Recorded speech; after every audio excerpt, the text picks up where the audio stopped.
Wisdom Islamic organisation ജില്ലാ തർബിയ സംഗമം സംഘടിപ്പിച്ചു. പരപ്പനങ്ങാടി പീസ് കൺവെൻഷൻ സെന്ററിൽ വെച്ചായിരുന്നു പരിപാടി.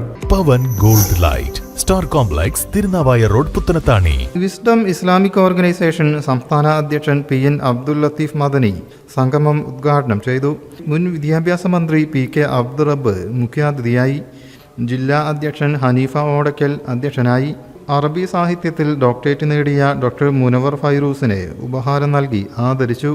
സംഘടന സംസ്ഥാന ജനറൽ സെക്രട്ടറി TK അഷറഫ്, സംസ്ഥാന ഉപാധ്യക്ഷൻ കുഞ്ഞി മുഹമ്മദ് മദനി പറപ്പൂർ, ഡോക്ടർ ഷാനവാസ് സുല്ലമി, താജുദ്ദീൻ സ്വലാഹി, U മുഹമ്മദ് മദനി, മുജീബ് ഒട്ടുമൽ, നിയാസ് കൂരിയാടൻ, ഫഹദ് താനാളൂർ, നജീബ് രണ്ടത്താണി, ബഷീർ കാടങ്ങൽ എന്നിവർ സംസാരിച്ചു.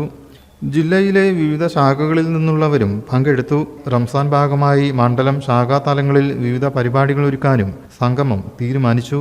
News bureau, Chemmad. Pavan gold light star complex Thirunavaya road Puthanathani.